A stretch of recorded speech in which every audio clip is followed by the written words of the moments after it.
مسئله مهاجرت الان یه چیز دو سویه. یعنی تو اول باید ببینی اون جایی که اینقدر مهاجر ارسال کرده ایره چه خبره؟ اون چه خبره که همه جای کشور از اون مهاجر شده؟ یعنی اون خبر خوبی نه. بعد اصلا مهاجرت سر مملکت ما هیچ نظارتی وجود داره؟ خب نداره. واقعا هم چیزی نه.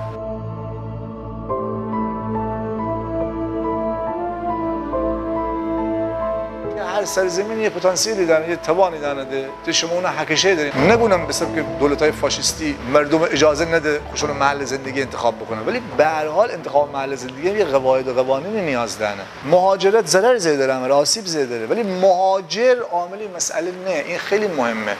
و مهاجر با سرمایه‌گذار فرق کنه. سرمایه‌گذاری که هنه 170 واحد 400 واحد خونه، چندین هزار زمین، این جنگل قشنگ بشو خرارود بشو نگاه بکن. قشنگ جنگل منابع طبیعی واقعا.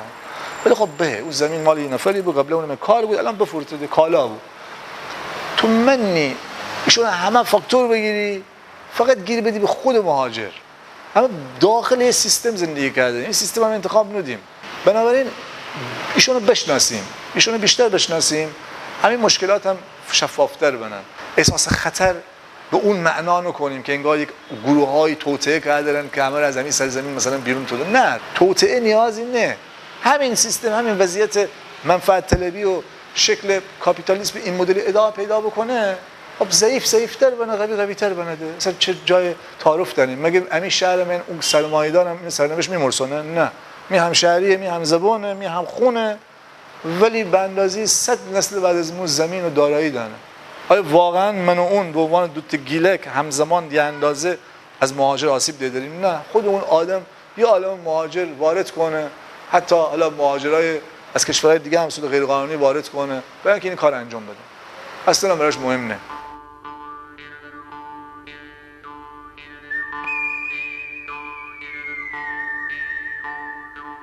که مردم خیلی کارا رو نکنن، اون مهاجر با دستمزد کمتر اون کارو کنه. اون موقع خوشحالی. اون موقعی که تی خیابونون، تی برجون، تی ساختمانون چکر داره، تو رضایت دانی. به محض اینکه اون آدم خودش اول ساکن منه، حق و حقوق الان خانه، تو نگران بنی. کنی که او این قرار بود فقط باید چک کنه بشی. بگونه او خب می کار، می زحمتی شهر من تبلور دانه. پس می حق چی؟ این نزاع به وجود دانه. تو تی زمینون کالا ببون، تو تی هویت تحت خطره، اون طرف هم مهاجر عمل داره. ولی تو باید دقت بکنی، اون مهاجر فرق داره با مهاجر. اون مهاجری که با مبنی کار بود با اون مهاجری که هنه یه تلفن همراه 400 واحد مسکونی خریداری کنه، ایشون یکتنن. عملا یک موضوع اقتصادی سیاسی تبدیل کنه به موضوع جنگ و برادرکشی و دشمنی و اختلاف و تفرقه بین دو گروهی که هر دو گروه بدبختن. هر دو گروه آرزوی اینه دارن که این شهر من که خوشانه شهره یه سخت خوشانه سر جور بداره. حالا یک بومی ایره، یک 15 سال 20 سالی شهر من کار بوده، آجر بنا آجر سر لوله کشی گاز انجام بده. دونی چی گونم اون فکر کنم یه خورده باید مثال ایتو بینیم.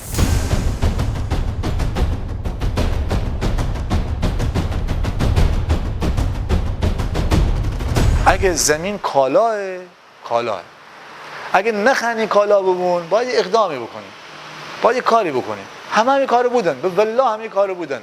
او بریتانیای کبیرم مدت‌ها برای اینکه از خوش تولیدات حمایت بکنه، هیچ چایی حمایت بکنه، حتی جنگم راه داد.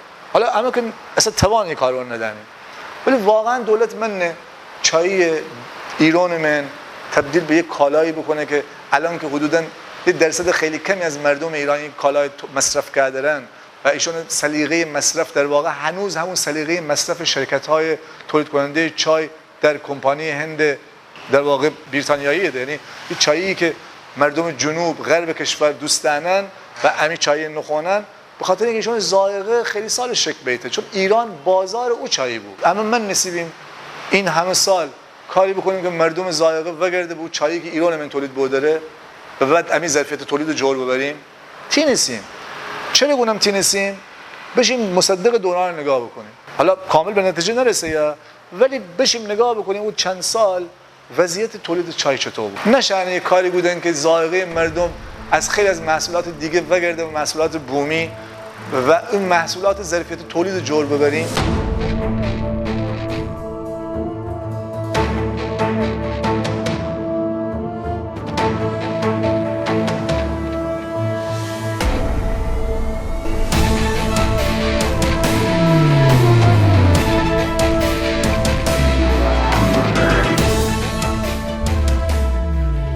مهمه. تو چیزی از جای نردی، منتاج ندی، وارد ندی، تو تولید کردی. یه انسانایی کار کردن اون سر تولید کردن و بازار اون خانه یه ارزش تولید کرده. این اول بازی. خب چای باغی هم که یه دوره زندگی ها اون سر چرخ است.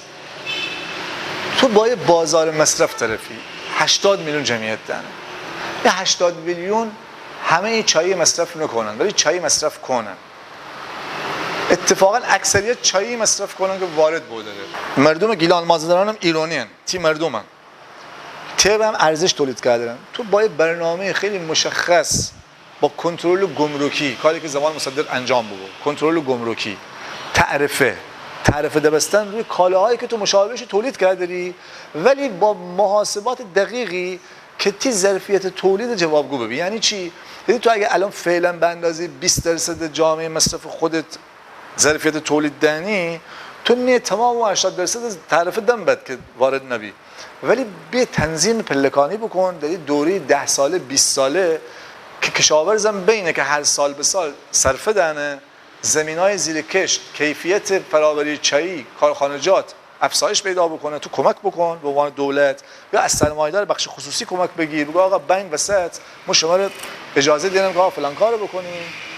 از اون طرف هم تعرفه سر، از اون طرف خود کشاورزان اجازه بدی تشکل بدارن، اجازه بدی خوشون سرنوشت من مشارکت بدارن، حرف بزنن، قیمت گذاری سر حق بدارن، دخالت بکنن، ایشون سیاسی بکن، مشارکت بدی، خود مسائل مملکت ایشون سر در بشی. سر در شنا خیلی خوبم سر در شنا ولی حق اظهار نظر جای نه. تو با اون برنامه اون یک شکل در واقع متکی به استقلال ملی خوده و متکی به مردم خوده. این کار یه دولتی است که مردم من محبوبیت بداره. این خیلی مهمه.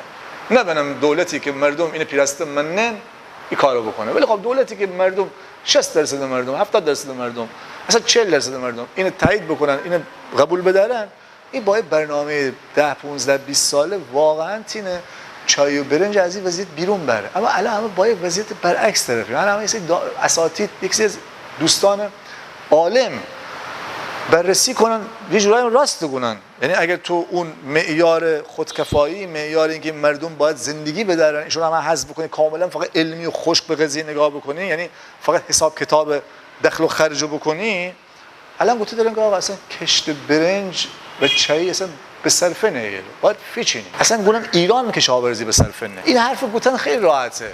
بله آره. منم گفتم آقا تو پول ندانی، تو ندونم هیچی ندانی، پس تو اصلا نباید غذا بخوری، چون غذا خوردن به صرفه نه، چون همش بدهکاری جوره بین. ولی اگه همین اصل هدف فقط سرمایه و هزینه و فایده نبی، دنبال کردن سود شخصی نبی، اگه مردم هم ارزش بداره، اگه آدمان ارزش بداره، اگه همه ایشون آموزش پرورش، ایشون خورد و خوراک، ایشون مسکن، ایشون حق اولیه و طبیعی بدونیم، برای اینکه یه دونه گنجگو، یه دونه شکولم مسکن دهنه خوشه به جنگل من، غذا دهنه. کسی نگونه تو باید بشی اول فلان قدر ساعت کار بکنی، همون قدر به اندازه لازم پول در بری تا اجازه بدم زیر سقف زندگی بکنی. ولی انسان این وضعیت من گیر دکته. این مردم مستحق اینن، شایسته اینن که زندگی خوب بدارن. اون موقع مسئله مهاجرت مسئله ثانویه بود. مشکل اساسی اینه که عملا تمام دنیای مرسون دکتیم در این وضعیت بلبشویی که حالا هر کس دنبال خوش منفعته. از بدبختی اگه 10% 15% کشورون یه سری نهادهای مدرن و مدنی تاریخی دهنن، آزادی بیان دهنن، چه دونم اگه یه شرکتی کالای تو آلوده تولید بکنه، رسانه‌های مختلف اصلا این رسوا کنن، همه ایشون ندن. در نتیجه ایره همه چیز بدتره، ایره همه چیز بیکیفیت تره، آرزه تره، آسیب تره، خوشسالی تره. دونی چی گفتم؟ یعنی بدبختی واقعا. راه چاره هنه اگر علمی، اگر دقیق، اگر با توجه به منفعت اجتماع به قضیه نگاه بکنیم. فعلا ولی از این خبرون نه متاسفانه. بنابراین مسائل به نظر باید ایتو دین، یه خورده دقیق‌تر نگاه بکنیم، یه خورده فرصت به خودمون بدیم که یه خورده علمی‌تر، یه خورده چند جانبه‌تر بررسی بکنیم. شاید خیلی از راه حل‌های الکی اصلا از این ذهن پاک کردن. راه حل پیدا کنید اشکال نداره.